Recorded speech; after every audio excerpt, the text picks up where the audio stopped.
Washington seems more gridlocked than ever. Every day there's this steady stream of ads and, yes, a diet of cynicism telling you change is impossible, you can't make a difference, you won't be able to close the gap between life as it is and the life that we imagine for each other. And frankly, some on the other side, they make this a political strategy. They tell you over and over again how bad things are, of course how it's Obama's fault, and they tell you that if you believed in change 4 years ago, your faith was misplaced, you're naive. Last week my opponent's campaign called you the lost generation.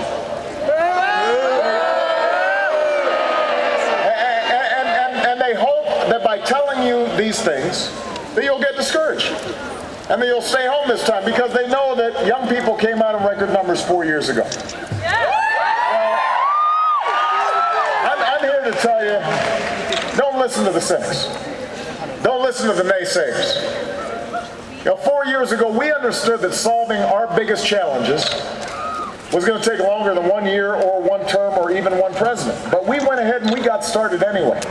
And we may have a lot of work to do, but we know the path we're traveling. We know where we need to get going. And we know we're going to get there. We understand that this country is moving forward, and I'm confident we're going to get there because I believe in you.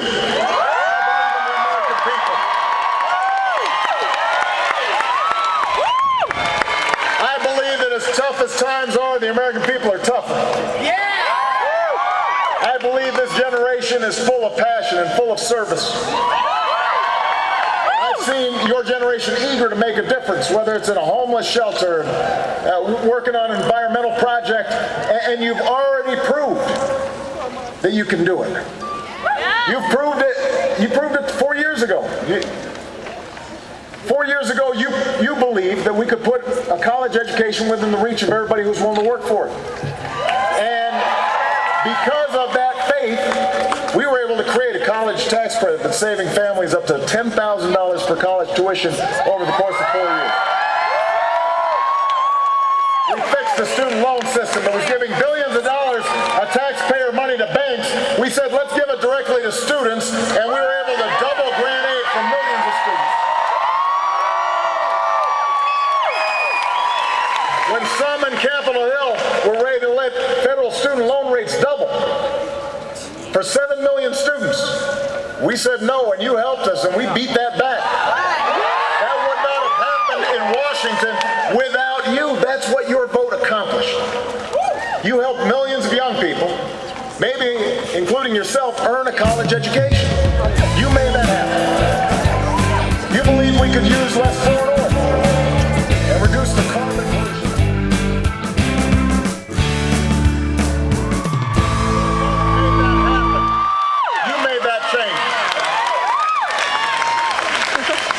It was young people like you who said, we can end this war in Iraq. And today the war is over.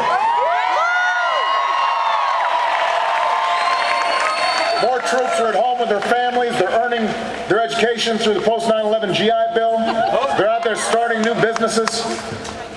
And nobody will ever again have to hide who they love in order to serve the country that they love.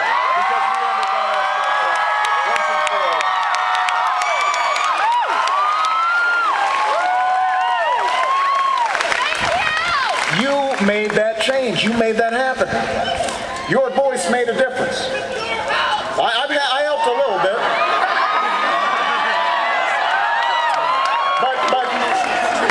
But this change was because you put in the effort. You put in the time. You had confidence in America's future. So now we've got more work to do. To grow this economy, to create more good jobs, to strengthen the middle class.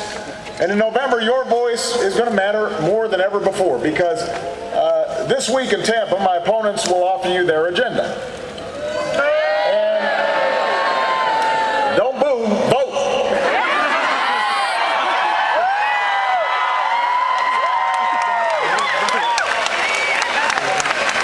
That's the best response. Vote and get some of your friends to vote. Look, the show in Tampa, I'm sure, will be very entertaining, and I'm sure they'll have wonderful things to say about me. They'll be well produced. You know, they've hired all kinds of fancy TV producers. And the only problem is it won't offer a path forward. They've got an economic plan that says if you just give big tax cuts, $5 trillion worth, mostly to wealthy folks, so that somebody who makes $3 million a year would get another $250,000 in additional tax cuts. But somehow prosperity will rain down on everybody else. And some of you are a little young to remember this, but we tried this for a decade. It didn't work. It didn't work then, it won't work now. I don't want to pay for another millionaire's tax cut by raising taxes on middle-class families, and I sure don't want to pay for a tax cut for folks like me who don't need it, or folks like Governor Romney who needs it even less. That's the path we should be taking. I think we've got to make sure that we help every single American earn the kind of education you're earning right here at Colorado State. Let's help more Americans go to community colleges to get the skills and training that employers are looking for right now.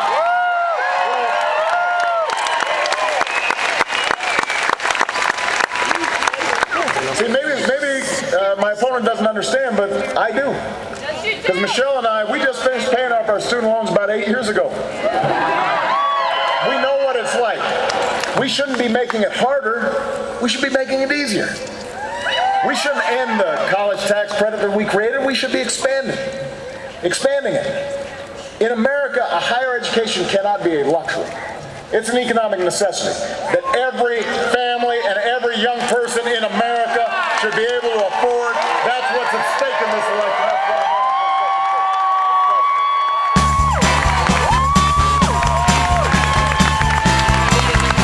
if your friends or neighbors are concerned about energy, you tell them, do we want an energy plan written by and for big oil companies?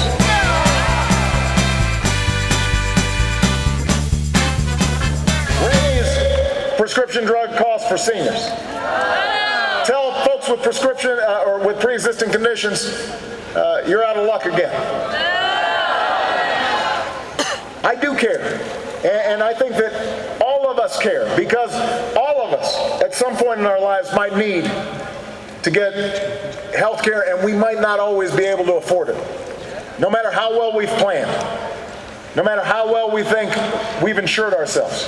And when that happens, I want to make sure we live in a country where every single person knows that they can get the care they need and they're not going to have to lose their home or lose their savings because of it.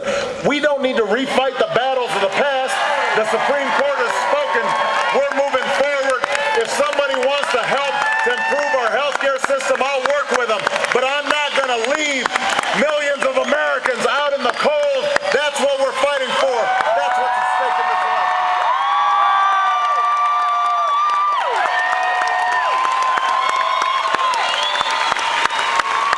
You know what?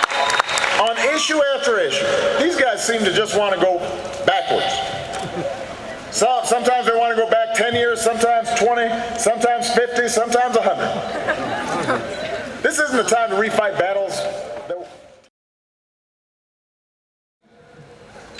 Then you're welcome. We're part of a family. And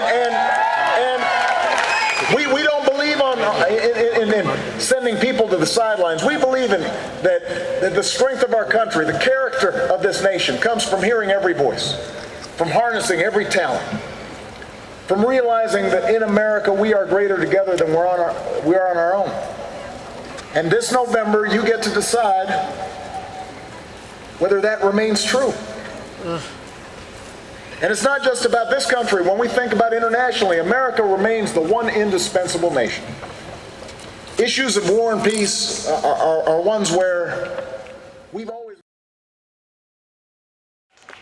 And so the ultimate question is, will you choose the path that actually leads to a better future? You have a chance to prove the cynics wrong one more time. And over the next 2 months, the other side is going to spend more money than we've ever seen before. They will throw everything they've got and the kitchen sink. They'll just make stuff up if they have to. They're doing it already. And they will send an avalanche of attack ads and insults.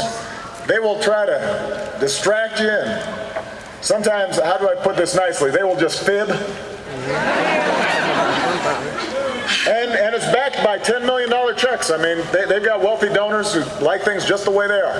They're counting on young people to accept their version of the status quo, to accept their version of the way things ought to be, to leave the questions that affect your lives up to big oil and insurance companies. A bunch of men in Congress. That's what they're counting on. And so I just want all of you to understand your power. Don't give it away. Not when you're young. You know, if you're going to get cynical, wait till you get old. Wait till you have a few bumps and bruises. But right now, America's counting on you. And I'm counting on you. Those who oppose change, those who benefit from an unjust status quo, they've always bet on your cynicism and complacency, but throughout American history, they have lost that bet. They're going to lose that bet this time because of you. Because we've got a lot more work to do. You're going to have to register to vote. You're going to have to get your friends registered to vote. You're going to have to drag your friends to the polls. You're going to have to refuse to wait for the next person to do it because somebody's waiting on you. They're waiting on you to bring about this change. They're waiting for you to lead. Sometimes your parents may be waiting on you. Back in 2008, part of the way we ended up winning was because we had a whole bunch of young people telling their parents, you got to get on board.